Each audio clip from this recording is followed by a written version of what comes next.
How's it going, everybody? My name's Cal, and today I've got yet another Division 1.7 and 1.8 Q&A video for you.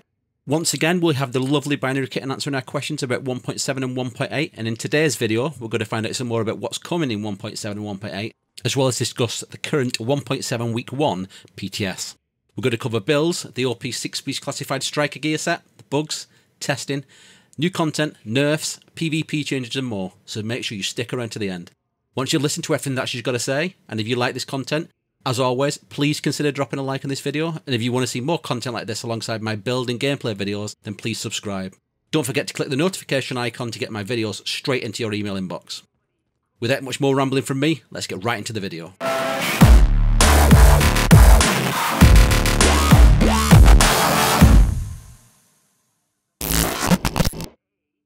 My name is Catherine, also known as Cat.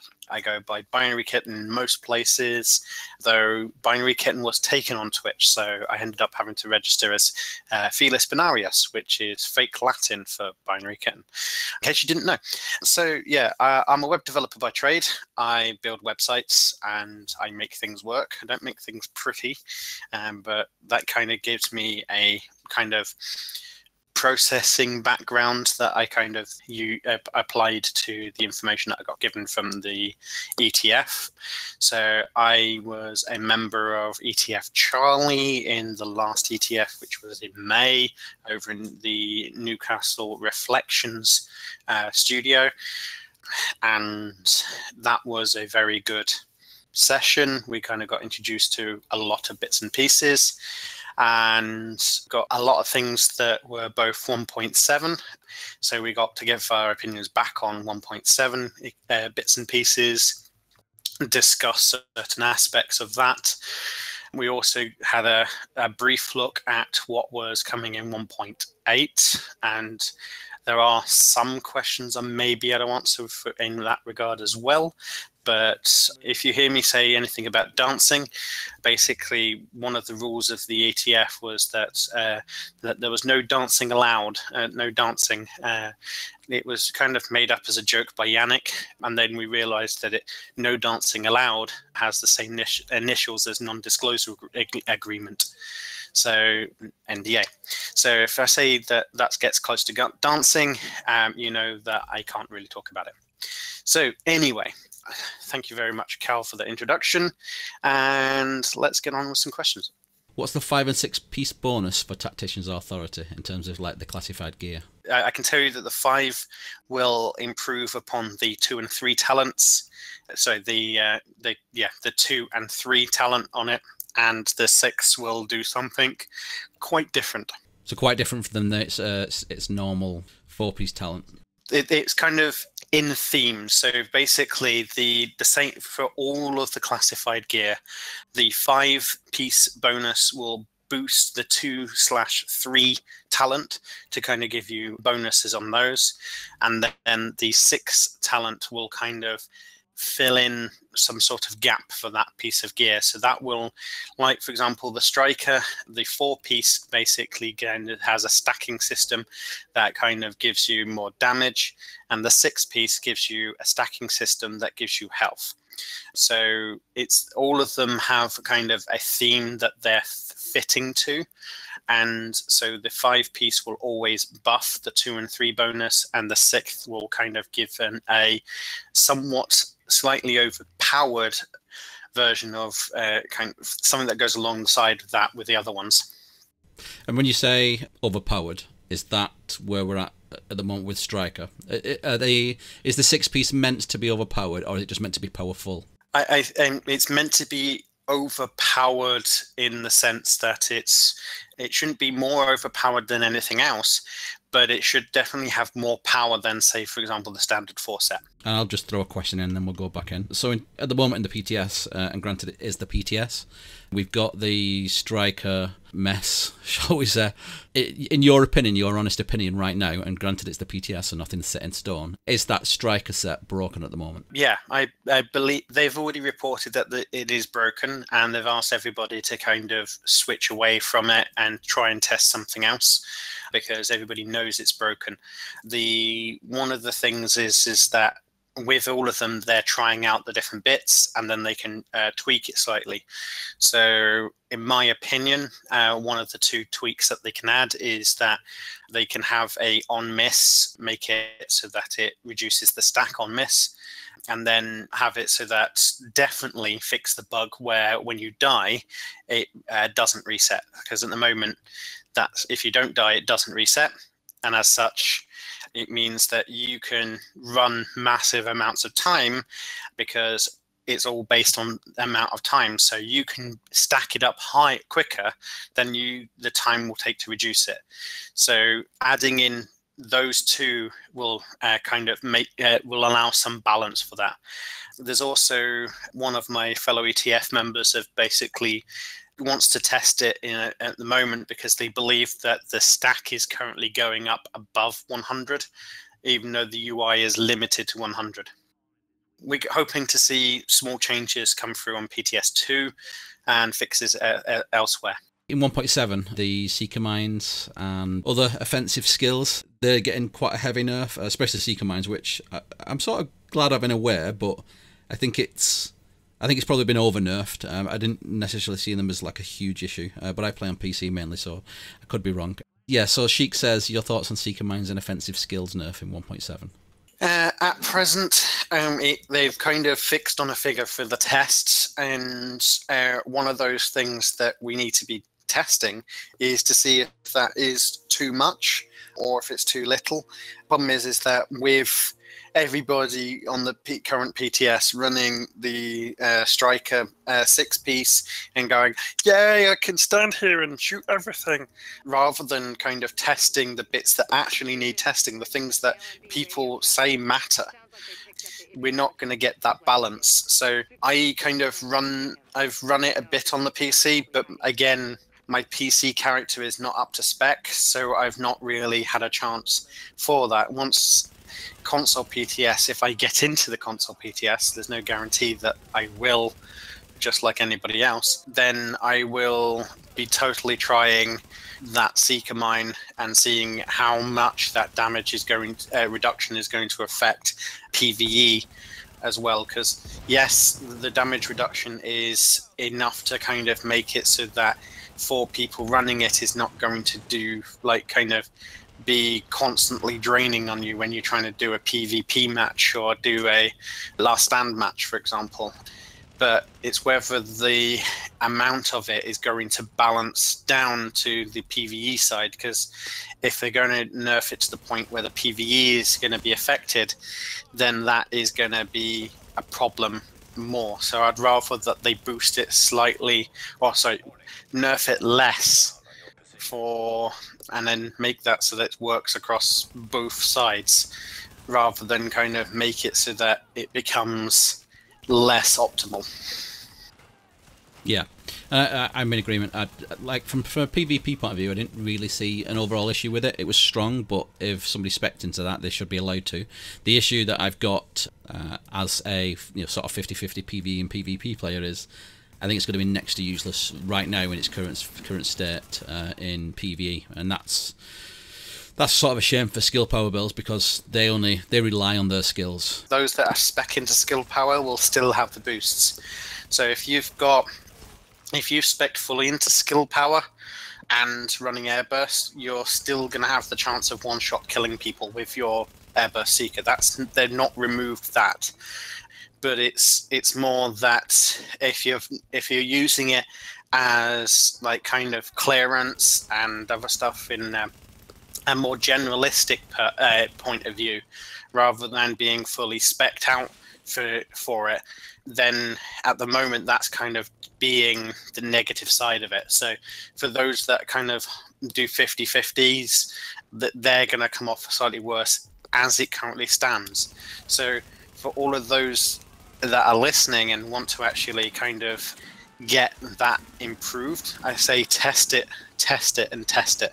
And if the values are not right, report that back, because they can always be changed.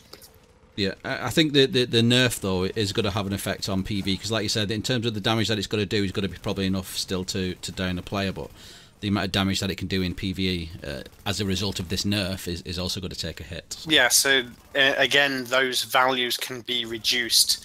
So the amount of nerfing can be reduced, so that would mean it kind of bring it slightly up from where it is in the current 1.7 PTS. So we can then, but the only way we can get that is if we feed that back. Sheik had another quick question. New exotics? There are no new exotics planned for 1.7. Okay. Another quick question. More free stuff during special events? Was there anything mentioned, anything that you can mention to us? They haven't made any plans known to us of any particular events. We raised that they should, and that they missed a trick out. Like, for example, if they did like a green poison skin for Black Friday, they kind of missed out on that, and they kind of held their hands up and said, yeah, we kind of weren't prepped for that kind of thing, but now they kind of have done these kind of things with the weekend events and the other bits. They're kind of more ready to kind of feed that back. So definitely they're looking at more free stuff, probably during special events. They're probably looking at what they can do, and I hope that like the next one we don't get the celebration emote again, because that kind of has annoyed me slightly. Yeah. Okay. And then Sheik wants your, and I'll in quotes, your 100% honest opinion on the modifiers. So beyond obviously what you have been briefed that you can say and things like that, do you think they're fun? Do they actually add anything to the same missions that we have been doing like over and over and over again? Okay, so a little bit of clarity on the modifiers. So to start off with, you've kind of, for the global event, there'll be a global event modifier. So that applies to all PvE content, not just certain missions or anything else. They're across the board. And they are designed to be slightly easier, make this slightly easier, and also slightly more fun. The thwip splooge from the headshot exploding and everything else, that sound, it was so enjoyable when I heard it playing at ETF. That it is kind of those kind of things. It's makes it the play slightly different. It made me, like, who doesn't really try and focus on headshots, try and get more headshots, because I wanted to hear that over and over again.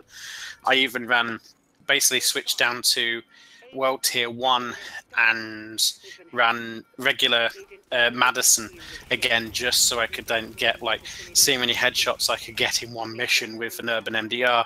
And it was just like, it just made me giggle every time I heard it. So that bit itself was fun enough. Then additionally, there's the playlist kind of style. So there will be certain missions which have the ability to add an event, add a activity modifier to. And then if you're running as a group, you can replace the activity modifier with a group modifier, which has all of the things of the activity modifier, but then gives some special thing for the group.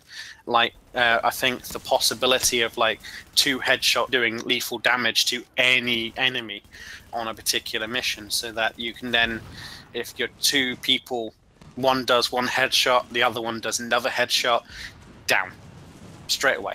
Those kind of things means that those missions that you're finding more difficult, you'll be able to kind of get through a little bit better, maybe have a little bit of fun switching it up, maybe try that build that you wanted to do, that sniper build, or change, like, whatever the global event is, finding like what play style works best to kind of get the most out of it, switch it up, learn different ways of playing, and generally have fun. So yes, I think that it will change how you want to play, but only for that week, and then you can switch back, or you can run exactly as you've always done and still get something out of it. Okay. And just in terms of the modifiers, because my only concern, like, I'm all for new content, new ways to play, new ways to sort of enjoy the game. Things like heads popping and flip splurge or whatever you call it happening, does it take away from the game?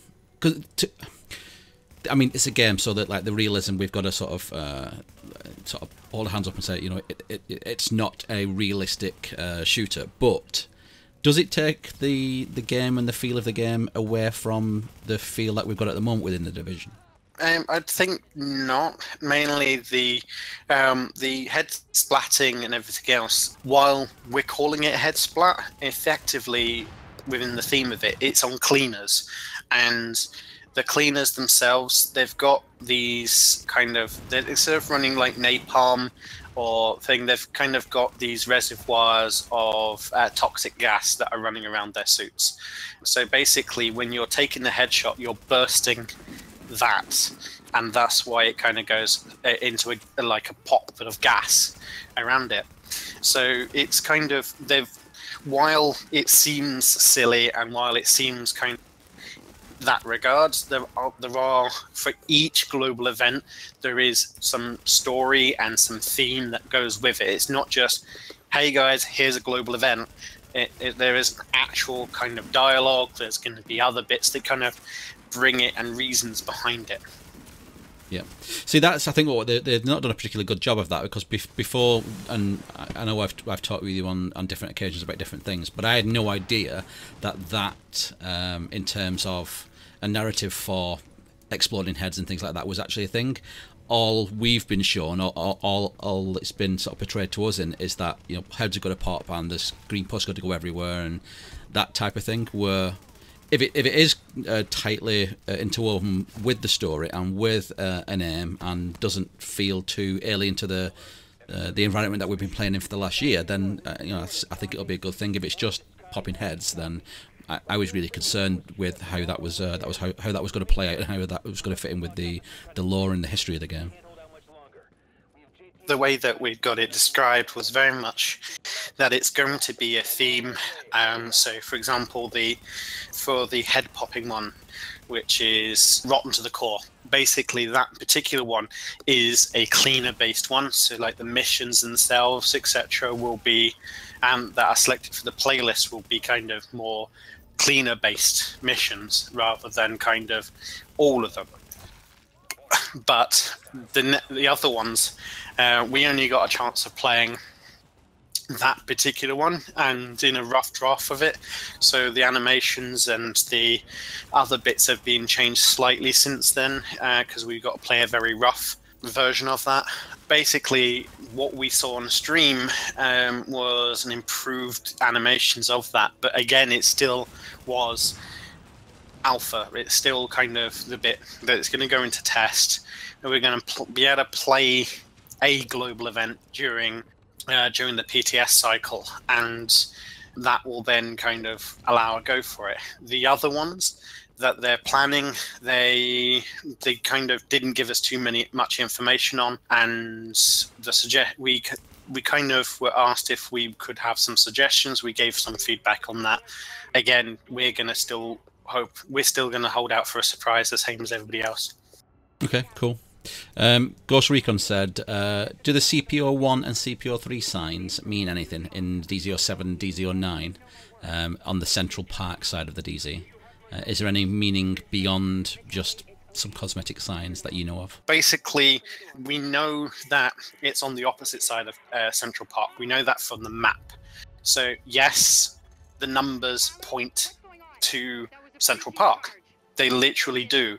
But that doesn't mean that there's going to be something in Central Park. It's just because they're pointing to it doesn't mean there's not going to be. We've already, in the lore and the theme of the story, etc., that Central Park was used as a mass grave, a literally mass grave, and that there were so many dead that it overflowed. That's why around like those ones, the CPO1 to CPO3, there are literally bodies stacked everywhere. There's loads of bin bags. Those bin bags are full of dead bodies because Central Park was overflowed. As if there's going to be anything in Central Park, I have no clue on that. Literally, nothing, not even no dancing allowed. I don't believe that there's going to be, because there's not much that can be held in a like mass grave full of Zombies. partially things, and Zombies. definitely no zombies. Okay. Sheik says, any changes? I know the answer to this because we did it on the last one, but we'll run through it anyway. Any changes to stamina, health, and armor in 1.7 and 1.8 that you know of? Well, 1.7 classified gear is probably going to have a slightly improved armor rating, but as for stamina, health, etc., there's nothing planned as yet. But again, they're still working on 1.7. They're still working on 1.8. So there isn't anything planned that I'm aware of, but it doesn't mean that's not going to happen. Tom Cruise Mom Shoes. Will the Ninja Bag be retro, or will you have to farm for a new one? So if you own a Ninja Bag, you've got a Ninja Bag. Short but sweet answer. So if you've got an old Ninja Bag, you've got to have a new Ninja Bag, just to clarify. Is that right? It's the same thing. All they're doing is changing the skill. So they're literally changing the talent. It's like all of those people that had the FAMAS, who then turned up and went, oh, look, I've got a bullfrog. It is the same principle. They're changing the talent on it. In the PTS at the moment, the text hasn't been updated for that skill or talent, even though the talent itself mechanics have been. So it's one of those that if you had it on PC and you're playing the PTS, go give it a try. Cool. And I'll combine the second and third question because I think we can answer them in one foul swoop. Will there be any legendaries added, and are there been any discussions on improving the underground or survival game modes? So we had a long discussion about underground and survival, both in 2 separate sessions. We had different ideas for it. People want to kind of have that improvement because they're still enjoyable. They can't be changed massively. So, like, for example, survival, I very much doubt that they're going to redo the whole of survival and make it into battle royale, mainly because the cost of that is just like too much. And trying to get that to kind of work, even though it would be awesome, I think that it's going to be too expensive to kind of pull out, because effectively people go, well, it's going to be easy because they've already got it all there. And it's no, because you'll have to, 1, create the new mode, 2, make sure all the rules and everything are in that new mode, and then 3, add matchmaking and do all the other bits for it. There are lots and bits and pieces that go with that, and the more plates that you start spinning, the more things that can break. And if they come out and said either in the PT, I know they haven't sort of publicly as far as I'm aware, but in the PTS and within discussions that you had, and maybe you can let us know, was there any discussion about that's not going to happen? You know, like don't wait for a battle royale. Just, you know, survival's going to be survival, underground's going to be underground, and those as themselves, those are what you've got, and that, you know, you're not going to get anything new in those terms. I know they came out and said, you know, no new content in air quotes, but like, is there anything we can read further into that? Is the hype that goes around every now and again for battle royale, should that just sort of go away and teeter off because we're never going to get it? Is there anything you could let us know on that? Well, I can't say that you'll never get it, mainly because, like, I don't know. I can say that within my best guess, I don't think it's going to be coming inside survival or inside underground, mainly because those particular pieces have their identity already, and mudding those identities are going to cause more problems with that. The main issue that we've got as well is that they are paid for DLC, and as such, paid for DLC has to follow the rules of being like ability for anybody of that pays for it can play it, no matter if it's PvE, PvP, or whatever, which is the reason why there's a lot of mixed content across all of them. Especially like Last Stand, because Last Stand, people go, why is this PvP mode got PvE in it? It's because it's a paid for DLC, and if they made it only PvP, then that would exclude half of the people that paid for it. No, that makes sense, especially the paid DLC part. You know, you've invested and you've bought that with that badge on it, and if it turns into something else, then you're essentially taking that away from them. So, this question's in the same vein as the Striker 6-piece that we talked about a little bit earlier. Reclaimer 6-piece is broken in the PTS, and this is chic. He says, at least it is for me. Do you think that 6-piece is a bit much? I ask because I feel immortal standing in a green circle with a strong 4-piece Reclaimer. So the main piece that I've got is that in the PTS, we've kind of been given like caches that just drop us all 6 pieces of a particular classified gear set. We're not going to get that in the live game. So while it is kind of very strong, and yes, as I said earlier, the Striker is broken in my opinion, I don't think 6 pieces is a bit much, mainly because if you want to kind of farm for it and you want to get to it, it is a trade-off. So you're not kind of running 4 pieces of something and 2 pieces of something else, or 4 pieces of Reclaimer and 2 pieces of like your Barrett's chest and something else. You're basically looking at those kind of principles that you're giving up something and skills to giving those up in order to run those 6 pieces of fully classified gear. And when 1.7 goes live, you will only be able to get those through the global events to start with. So, and then they're going to be through random drops after that. So you're going to have to like farm a lot to kind of get the caches to get the pieces. So you're not going to be able to drop and like kind of go, okay, this is like the best piece of Striker that I'm going to get, because it's just dropped for me. You're going to have to farm for it. It's going to take you a while to get them, and it's going to be worth it if you really want them. Any insight into 1.8 at this point, beyond what we already know? Bits that we know have been that the rogue mechanics are going to be changing, or at least they're looking at the possibility of a rogue mechanic change.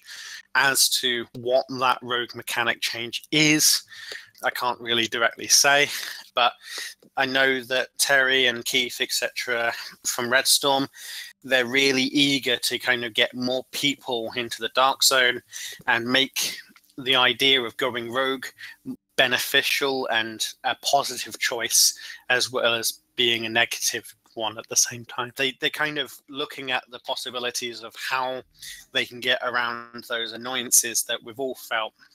The accidental rogues, the kind of the bully tactics, the ability of not knowing these things, what's going on, being taken unawares, things like those kind of things. Or like when you're running through a group of people and suddenly one of them turns around and blows the hell out of somebody because they got annoyed, and now every one of you is rogue rather than just the person who decided to be an idiot.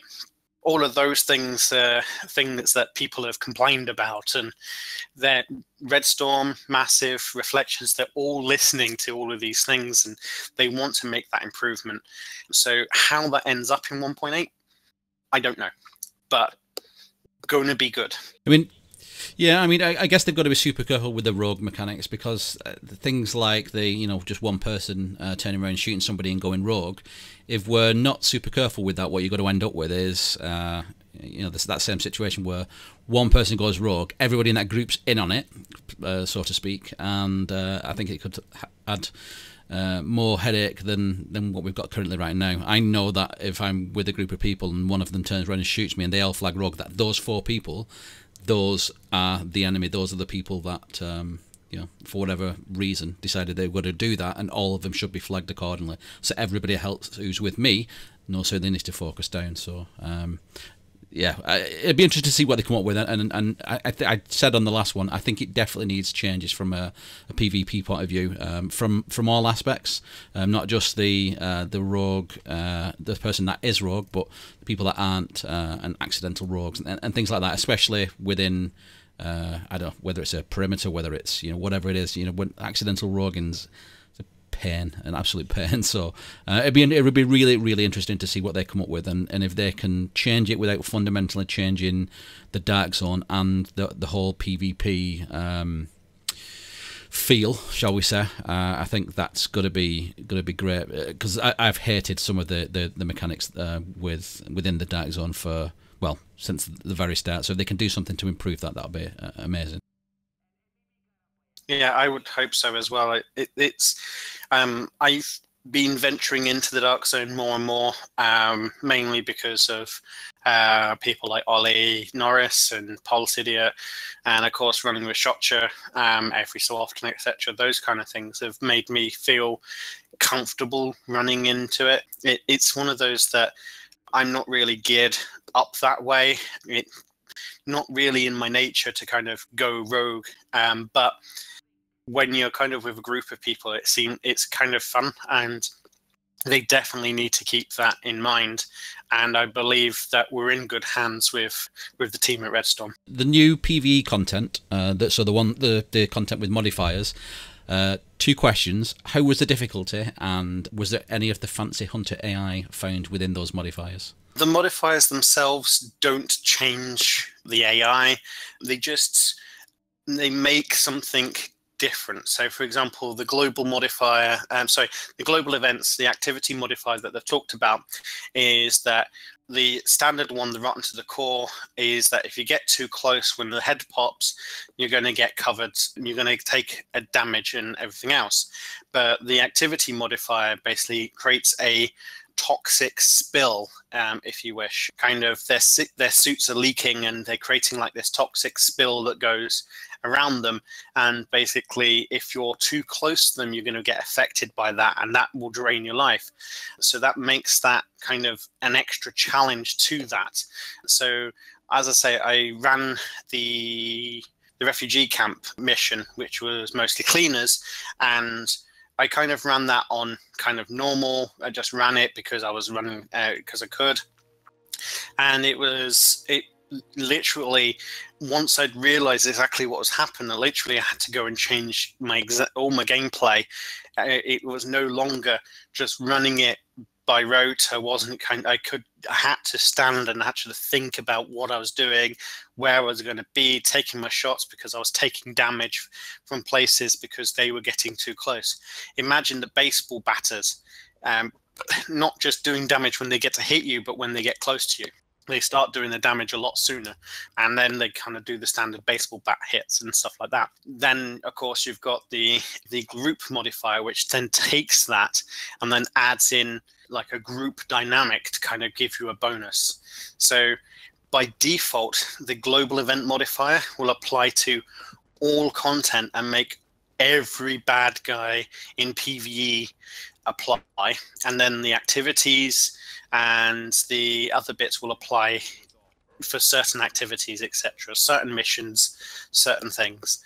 I think maybe even like Dragon's Nest, maybe those kind of things may be applied, but again, the standard global event will apply to all of them, not just the ones that are on the playlist.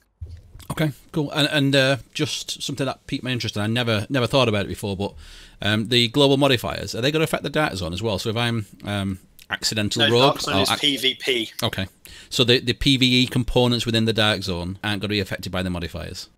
And not as far as I'm aware, they should be. That whole area is marked as a PvP zone, and as such shouldn't. But again, once they go live in the PTS, we can test it.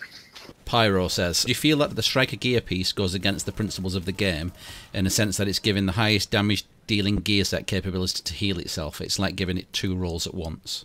So we sort of touched on it before, but I think this question takes it in a different direction in terms of it's not, as you said a little bit earlier, you know, the tacticians things, they complement it and they make it powerful. This is almost giving it, you know, both, the best of both worlds, really. What are your thoughts? The whole thing with it is that when you run strikers, what is your ideal that you're trying to get from it? So what is your fantasy effectively for running strikers? Is it, for a lot of people, they want to be able to kind of get in there, do lots of damage, and if you're killed, then you're effectively going to lose all that. So this is going to bonus and benefit that. It does bring balance to that particular gear set, does make it very powerful, does make it improved. The whole thing is that if in the final game you are able to get and farm all 6 pieces of classified strikers, which is not going to be as simple as it is on the PTS, then you should be rewarded with something that is like outstanding. It kind of is very unique to it. That's why the 5 and 6 pieces are not Ninja Bag compatible and have to be all 5 and 6 pieces have to be classified for it to work. Whereas you can get the 4-piece, up to 4-piece mix matching classified with regular. So it's to give that standard. If you want to run it and you're going to be able to do it, get it, go for it. Okay, well that leads us nicely onto this next question, and I'm very interested in the answer to this because, as you will know from either watching me on stream or watching YouTube videos, my Hexo builds are amongst my favourites. Sheik said, after messing around in the PTS, it seems like the only things that can counter a 6-piece is another 6-piece. So essentially, are Hexo builds and exotic builds dead now? He asks this because a classified piece of gear can have two items rolled and tons of armor. It seems easier to min-max those the classified sets as a result. So I guess two questions there: are Hexo builds and non-6-piece builds essentially dead once people start getting their hands on the 5 and 6-piece bonuses of classified gear? And yeah, because of, I guess, the rarity of them is going to make it so that the 2 rolls make it easy to min-max, so you're not be able to get them as readily. So that's a trade-off. But yeah, a Hexo build's essentially now dead, and any other non-6-piece build, are those dead as a result of the 6-piece classified? At the moment, as you say, the rarity is going to make an effect on that. You're not going to be able to roll like 2 major stats.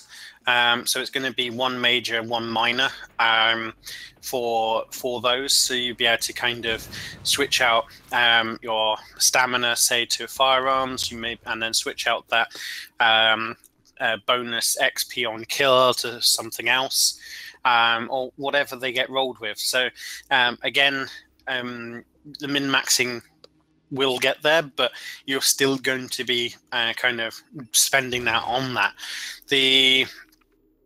With the case of the exotic builds, it is a bit of a concern, mainly because the amount of numbers. But at the moment, are exotic builds the meta because of skulls? Is it because of are people running those just because skulls gives a massive boost when you're not running any gear sets? I'm not sure because, I mean, me personally, I like having many talents. You know, if I don't run a gear set and I run a Hexo build, I know that I can nimble, that I've got short bow knee pads, that I'm getting the skull glove buff, that I can have refresh mask, that I can also have vigorous chest, special. You know, it's I think the skull gloves has made them more viable, but I don't think they're the be all and end all of a Hexo build. It's always nice to have them in, but I don't think you're at like a huge deficit if you can stack the right amount of electronics and the right amount of firearms, because no one stacks stamina right now. But I don't know. I don't want to see the diversity that we've got. Like, I've got like 6, 7, 8 builds that I can run at any given time. Only 6 because they're going to give us 6 slots. But no. But I've got so many builds that I can run. I've never had that. You know, in any of the patches that we've had before, and I'm pretty sure everybody else would agree. We've never had that build choice. It's run the meta or don't. You know, I've been running 4-piece tactician for the last week or 2, and it's been doing just as good as my Hexo build. I think Sheik's comment, you know, are they now dead because of those numbers, because of those higher rolls that you've got to get? I personally worry that they are, and I think that'll be a sad state of affairs if we get to that point. I think that the trade-offs are going to matter. So, like, for example, getting to that 6-piece is going to be a lot of farming is going to take a lot. Is going to be taking quite a lot of time, because it's kind of been insinuated that because they're gear sets, that they're going to be prevalent, they're going to be easy to get, etc. But in my opinion, they're going to be on par with exotics when it comes to drops. So you're going to have like harder chance of getting the pieces that you need to kind of build it. So at the moment, I don't think it's going to make a big change. But in the future, it may be that exotic builds are no longer viable. But I think we're way off from that as it stands. Anything on consumables in terms of the old reclaimer build? Are there anything that's going to bring those back, not into the meta and the must-have, but is there anything that's going to make those sort of worthwhile? Because I play, I've played hundreds and hundreds of hours, but in terms of using consumables, I don't really, and it's a shame, because I think that having that element of it almost brings it more RPG. Have I got something that can do this? I've got something to do this. Has been any discussion in terms of buffing those to any new degree? Nothing as planned for 1.7. Again, the discussions and bits and pieces for 1.8 are not yet even cast in stone, so those bits could make an appearance. Again, I don't know. They weren't on the list of bits and pieces that we were privy to for going forward, but it doesn't mean that they're not going to. Are there any new weapons planned for 1.7 and 1.8, or any new types of weapon? Not that I'm aware of, but we definitely kind of discussed the kind of idea. I know that Aquemini and I both kind of liked the idea of having like melee weapons. We kind of really wanted the hunter's kind of axe to kind of like shove into another agent's head. But that is a lot of work to kind of get those into there. So it's like, whether we get to see them or not, I don't believe so. There's nothing that is planned for 1.7. Anything new, if there are any new weapons for 1.8, we don't know as of yet. So Sheik says, of all the 6 pieces that you tested, which is your favourite and why? The thing with the 6 pieces is that they were still in the draft form when we were at ETF. So we got to discuss with it. So the group of the 10 of us that was at ETF Charlie, we got split up into different groups for different points. So for that particular one, we got split into 2 groups of 5. One group went and play tested some content, and then the other group kind of discussed some of the 6-piece bonuses, etc., in the 6-piece sets for classified.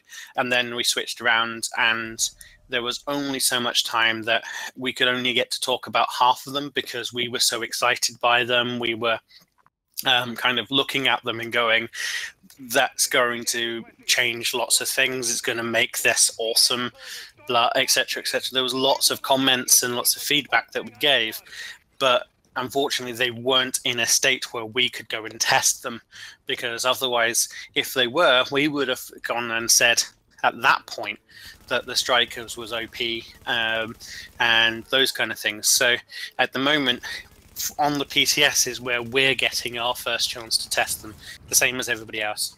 Okay. Any thoughts? So I'm just asking for your thoughts, not necessarily anything that you might know.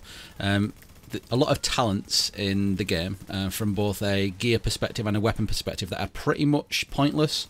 There are a few that you can say, okay, well, that applies to a skill build, or that applies to a firearms build. But it's in their entirety, when you look down the list of talents that you can roll, they're pretty poor. Do you think there should be some work done on them in either one? Well, I don't think it'll be 1.7, but do you think there should be some work done on them to bring a lot of the underutilized gear talents and the underutilized weapon talents either up to spec, or maybe introduce some more? What are your thoughts? I would love to see some more on knee pads.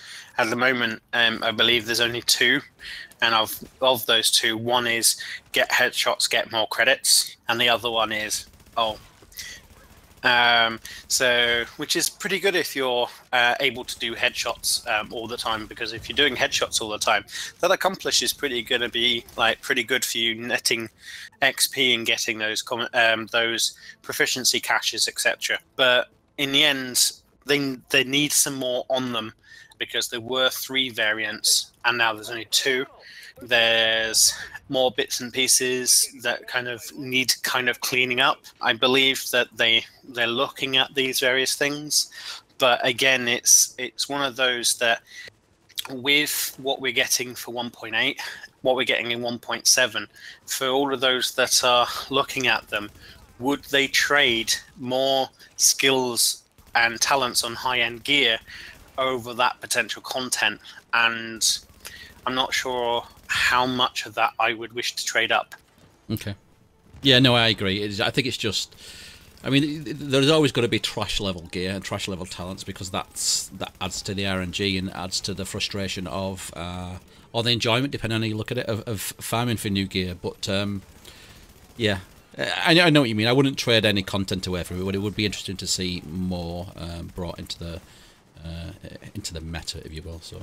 Aquemini has a question. Kat, would you say that the global events drive to utilising underused gear talents, both from high-end and gear sets? I like to think they would, mainly for that particular bit. There's going to be the first kind of couple of ones. I think the first global event, people are going to be finding their legs, and then like by the end of that week, you'll see this is the bet. Like by Wednesday of that week, you'll see YouTube videos go up going, this is the best build to farm global event tokens. And then like you'll see that people get these talents to kind of go, okay, you get this, you get double rewards, you get this thing, and all you have to do is like kind of bonus off to the headshots and get everything. And then it's like all of that will kind of come into it. And then by the second global event, people will hear about what's coming up. I'm hoping that they may like release that kind of information on the state of the game the week prior, but again, no promises on that and how that's going to be announced. But if the people will then start looking at how they can maximize their builds to kind of get the most out of that global event for that whole week, double farming, triple farming, whatever, going to the events that they can't complete because they just don't feel powerful enough or whatever, then having this bonus ability to kind of go in there and do these things. So I think, yeah, it's going to make those underused gear talents from high ends and gear sets, the things that you would normally kind of get rid of. Like a lot of people don't spec in stability. I know that Aquemini has looked at stability and kind of built a kind of gear build around that, and those kind of things where you're not looking at the small minutiae, those things can then suddenly make all the big difference when it comes to global events. Ghost Recon says, and this can just be a yes or a no, because I know you won't be able to talk about them if you have, but have any new skills or ultimate abilities been talked about at all? The new skills and abilities and ultimate abilities, at the moment, there are three veins. Without redoing kind of a lot of the game and the lore and changing how we built up those, I don't think there is a gap to kind of introduce them nicely to the game. It's not like there's a fourth like area of the base of operations that you can suddenly kind of build up and get like a new kind of setting for that one. They've already said that there's going to be no major PvE changes and content with regards to story changes and things like that, and changing the base of operations to kind of give all that. It is a big ask, and it's a big change that at this point would be very detrimental, in my opinion. So I personally would love to see it. Like when they introduced the Void Archer ability to the Hunter in Destiny, I know we're kind of splitting the streams here, but that kind of gave me a whole new thing to kind of work with. But to try and see how that would be added to the division. I'm not saying it's impossible. It's just, for me, it's going to have a very high cost. And again, the trade-off of that over what content they're planning for 1.8, I don't think it's worth it. Okay. And then the first part of that question, was there any discussion about new skills? Now, those could fit into the 3 existing categories, even if it's just a yes or no. There wasn't any talk of it in the same vein. Cat Meat Pyro. All right, yeah. So it's just, I feel that shortbow knee pads, like, they defeat a lot of the PvP because half of the encounters consist of running away, turn around, throw a grenade at your feet, and then finish them off. And I feel like that's not good to the PvP in this game. And so I was just wondering if there was a way, or if there was any talks about reworking them, because a lot of people do complain about them. And while I don't complain about them, I do feel that the PvP could do with a lot if they had some sort of rework. So that was just my only question. They hadn't discussed it for 1.7, but again, 1.8 still has that viability. So if people put forward a good case that they should be reworked or maybe improved, this is where the forums come in, the standard forums. If you have an idea for it, write it down, work it out, see about improving it, and then kind of go for it. So that way, all of those can be improved. But then with the classified gear and the other bits and pieces, it's one of those that I think that they're probably going to leave them for the moment, unless, of course, there is a large community following that says, can we have this? This would be good if we did this. The same thing like with Ninja. Ninja Backpack basically got removed and got a rework because pretty much the community was like, we need this, we want this, can we get this fixed? And so it got removed, and then they're now reworking it to reintroduce. So I'm not saying it's impossible, I'm saying go to the forums. Sheik says again, in regards to the story, is there anything planned to move it forward before a sequel or a DLC? It seems like the game's ending was just Aaron Keener challenging us to join into the DZ. Is there anything... was there anything discussed around those points? I know we won't be able to confirm anything, but was there any discussions had about fleshing that storyline and that continuation out? Well, from Aaron Keener, I believe that the openness is pretty good. Whether that gets continued in another DLC or for another game, I know that there's no confirmed talk of any sequel. So they've kind of gone out and said that there is nothing that in plans at the moment about a Division 2, even though people are kind of going, oh, you're doing free content, that means there must be a Division 2. It's like, no, that's not how it works. But as for DLC, as for other bits, I think that there may be some more tidbits in 1.8, but again, they're going to be small tidbits rather than any major plot for that. I don't believe that Aaron Keener is around anymore. I think that if Keener is still in New York, that he's kind of overseeing things from afar. But that's just me personally, not from the dev team, etc. It's how I feel the story has progressed. Any info on new classified gear that hasn't been discussed? I'm going to know your answer to that, but... Basically, all of the classified gear is going to be themed around certain bits and pieces. And as such, the 5-piece classified will always do a boost to the 2 and 3 gear set bonuses.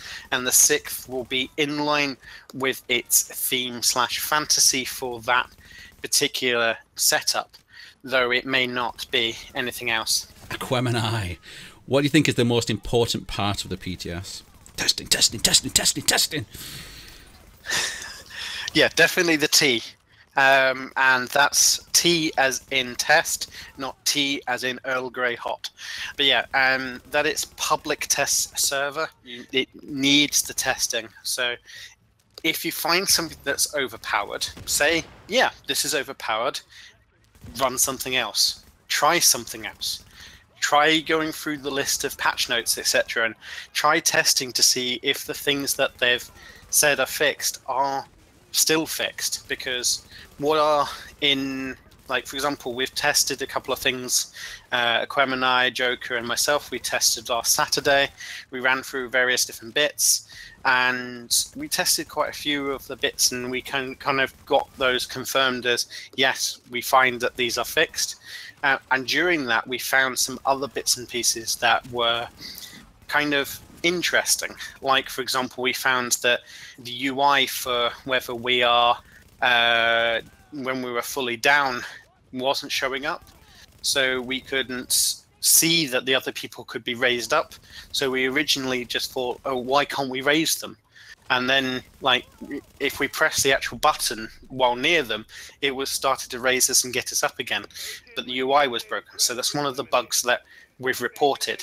So again, if you find something and it's not working quite right, as you expect it, try and find out if there are particular instances of that. Like, does this only fail if you're wearing 6P Striker? Does it fail if the person receiving is wearing 6P Striker and you're not? Or any of the combinations, try and figure it out that way, and then give that as a bug report as much as you can.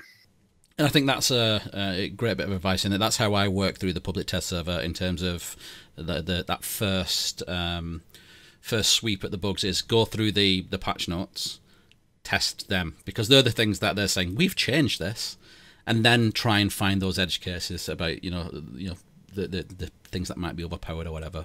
But certainly test the things that they say they've fixed, otherwise we're going to be in the same situation that we were with 1.6.1. So yeah, as Joker just said, important is that the bug can be reconstructed. The more information that you can do and the more information you can give, the better. So what you did, what happened, how it happened, and how many times can you repeat it? And did it happen every time? Or did it happen like one out of every other? So yeah, exactly what Joker just said in chat. The more information that you can feed back, the better we're going to get in the game for 1.7. Yeah, absolutely. Pyro's got another question and he's happy to come on mic to ask. So give me 2 seconds and I'll just unmute him and he can ask himself.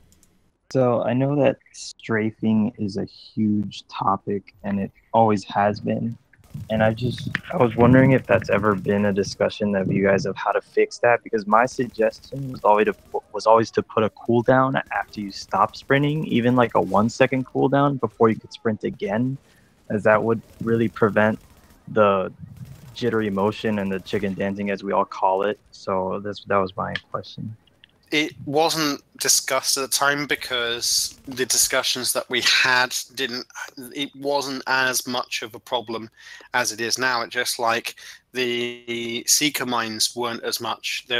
As go through, people find more things that other people are doing, or people are finding ways to abuse the game in different and interesting ways, to kind of quote Terry. The way that we can get those things together is like, one, I like the idea of a cooldown. I would even make it so that the cooldown would be tied to your stamina, because that way you have more stamina. It means that you can run quicker after you have that cooldown shorter. Those kind of things, personally.